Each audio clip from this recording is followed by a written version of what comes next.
Que feriez-vous si vous découvriez que la peur peut être le coup de pouce dont vous avez besoin pour changer votre vie? C'est l'histoire d'une femme qui, après des années d'humiliation, a trouvé la force de briser un cycle de violence qui la consumait. Et tout a commencé par un geste simple, éteindre le téléphone. Imaginez la scène, une cuisine apparemment ordinaire, où le dîner devrait être un moment de paix, se transforme en champ de mine. L'air est lourd, plein de tension, tandis qu'elle coupe les légumes en se serrant la main. Chaque mouvement calculé, chaque respiration retenue. Il entre comme un ouragan, prêt à tout détruire devant lui. Encore une fois, tu as raté, grogne-t-il, comme s'il était un juge implacable. Soit tu le fais exprès, soit c'est juste inutile. Les mots coupent plus que n'importe quel couteau. Elle se retourne, le dos appuyé sur le comptoir, les doigts cachés dans les poches de son tablier pour qu'il ne voie pas à quel point il tremble.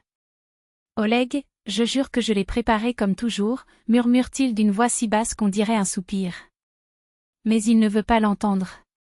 Pour lui, la vérité est ce qui sort de sa propre bouche. Toujours pareil. On ne fait jamais rien de bien, explose-t-elle, comme si ces années de vie commune n'étaient qu'une suite d'erreurs de sa part et seulement de la sienne. Pourquoi diable nous sommes-nous mariés, hein? C'était la plus grosse erreur de ma vie. C'était la goutte d'eau qui a fait déborder le vase.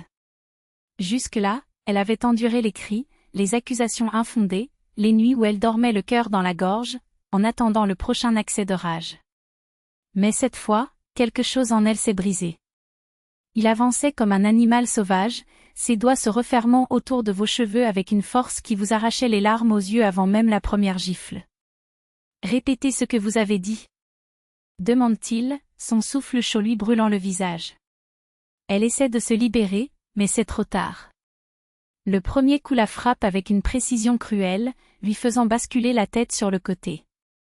Le goût métallique du sang remplit votre bouche. Ne me défie plus jamais, siffle-t-il en l'entraînant comme une poupée de chiffon usagée. Mettez ceci dans votre tête, vous existez pour me servir. Et si vous n'apprenez pas à le faire correctement, je vous l'apprendrai. Lorsque la porte de la cuisine se ferme avec un fracas qui brise la vitre, elle s'effondre au sol, ses mains appuyées sur son visage palpitant. Ce n'est pas la douleur physique qui la paralyse, mais la certitude qu'il ne s'agissait pas d'un incident, mais d'un avertissement. Un avertissement que s'il n'agissait pas maintenant, ces murs deviendraient sa prison pour toujours. Pendant 2 ans, elle s'est convaincue que les choses allaient s'améliorer. Que les accès de colère n'étaient qu'une phase, que le stress du travail le rendait ainsi, qu'elle pouvait, avec de la patience, le changer. Mais la vérité était une, il ne voulait pas changer. Il aimait le pouvoir, il se délectait du contrôle, il se nourrissait de la peur qu'elle essayait de cacher.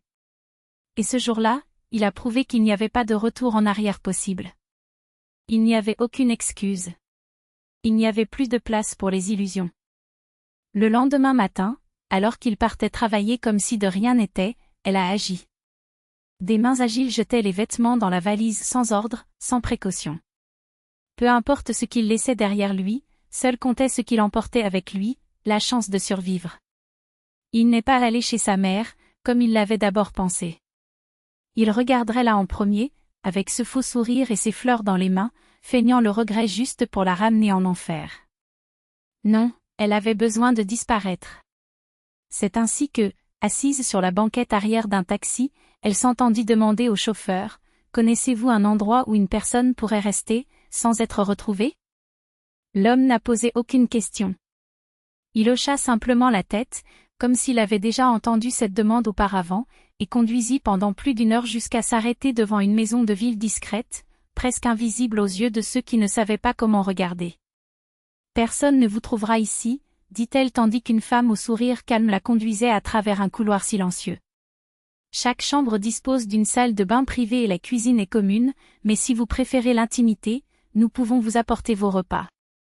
Elle regarda autour d'elle, des murs épurés, des meubles simples mais douillets, un balcon qui laissait entrer une lumière douce. C'était plus que ce à quoi je m'attendais. C'était un refuge. Dès qu'il a commencé à déballer, son téléphone portable a vibré. Son nom apparut sur l'écran comme une alerte. Elle répondit par réflexe, et la voix à l'autre bout du fil fut comme un coup de poing dans le ventre. « Où es-tu, ingrat ? Qui t'a donné la permission de quitter la maison? Reviens maintenant, ou je te ferai mendier à genoux quand je te trouverai. Elle écoutait en silence, sentant son cœur battre si fort qu'il semblait vouloir sortir de sa poitrine. Lorsqu'il raccrocha, les larmes coulèrent de manière incontrôlable, mêlées à une colère sourde. Colère contre elle-même d'avoir tremblé, d'avoir douté, d'avoir mis si longtemps à voir la vérité. Mais lorsque le miroir reflétait son visage enflé et ses yeux rouges à force de pleurer, quelque chose a changé. Elle n'était plus la femme qui se recroquevillait dans l'ombre. C'est quelqu'un qui, pour la première fois, s'est regardé et a vu une survivante. Le lendemain matin, un bruit à la porte la fit se figer. L'espace d'un instant, la panique s'empara de lui, il l'avait retrouvée. Mais il s'agissait simplement de la femme à la réception, avec 2 casseroles de nourriture encore chaudes à la main. « Je pensais que tu avais peut-être faim, » dit-il en les posant sur la table. « Et ça vient des filles de l'équipe. » Pour aider à dissimuler ses bleus. Elle accepta la crème avec un sourire tremblant, mais avant de pouvoir dire merci, son téléphone portable sonna de nouveau. Cette fois, il n'y a pas eu de cri. Juste une menace glaciale, tu as 2 heures pour revenir. Ou je te fais reculer, détruit, sans personne pour te défendre. Elle regarda l'appareil, puis son propre reflet. Et, pour la première fois, il a raccroché sans dire un mot. Il n'y avait plus de place pour l'hésitation. Soit elle se sauverait maintenant, soit elle serait engloutie par le même homme qu'elle avait juré d'aimer. Et cette fois, le choix vous appartenait seul. Le même jour, elle a appelé le même chauffeur qui l'avait conduite à l'hôtel. Cette fois, cependant, la destination n'était pas une salle anonyme, mais la salle d'urgence la plus proche. Là, sous la lumière froide des tubes fluorescents, chaque contusion était enregistrée, chaque blessure documentée comme une preuve irréfutable. Mais cela ne s'est pas arrêté là. Entre une radiographie et un examen neurologique, Vera a contacté l'équipe de psychologie de l'hôpital, où, pour la première fois, elle a entendu les mots dont elle avait besoin, « Tu n'es pas seule. Ce n'est pas de ta faute. » Et, en tant que victime de violences domestiques, elle a reçu non seulement des soins médicaux, mais aussi le soutien d'un réseau qui a finalement pu la voir. Le lendemain, avec les rapports encore frais dans son dossier, elle entra au commissariat. Il n'y avait plus de larmes, plus de poignées de main.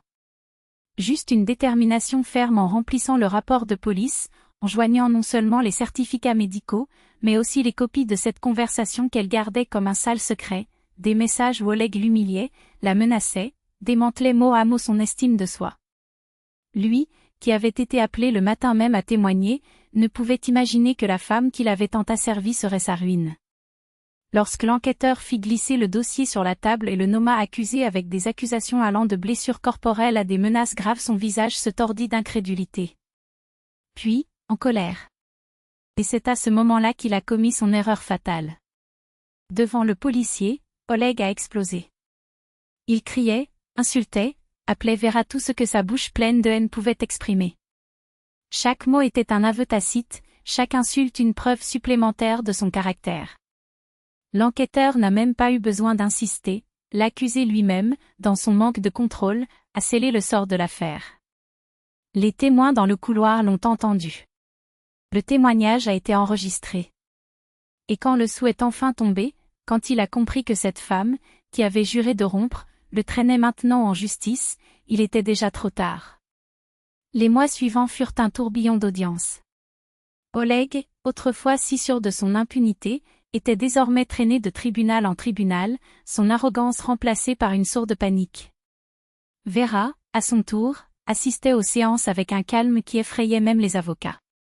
Je n'ai jamais été seule avec lui, pas même une seconde. Grâce au conseil du psychologue qui l'a orientée vers un avocat spécialisé dans des cas comme le sien, elle a pu obtenir une mesure de protection. Oleg ne pouvait pas l'approcher, ni par message ni par l'intermédiaire de tiers. Et lorsque la sentence a été prononcée, en plus de l'interdiction de contact, une compensation est venue, les examens ont révélé non seulement des contusions visibles, mais aussi une commotion cérébrale et une fracture non soignée. Chaque réel qu'il serait obligé de payer serait un coup porté à son orgueil, une réparation de la terreur qu'il lui avait infligée. Mais la véritable punition n'était pas l'argent, ni la possibilité de la prison. C'était de l'ostracisme. Les collègues l'ont découvert. Des parents éloignés l'ont découvert. Même ses amis qui auparavant se moquaient de ses blagues sur une femme à sa place, l'évitaient désormais avec dégoût. Oleg a vécu sur sa peau tout ce qu'il avait prévu pour Vera, l'isolement, la honte, le sentiment que le monde entier le voyait tel qu'il était vraiment. Mais contrairement à elle, il n'avait nulle part où s'enfuir.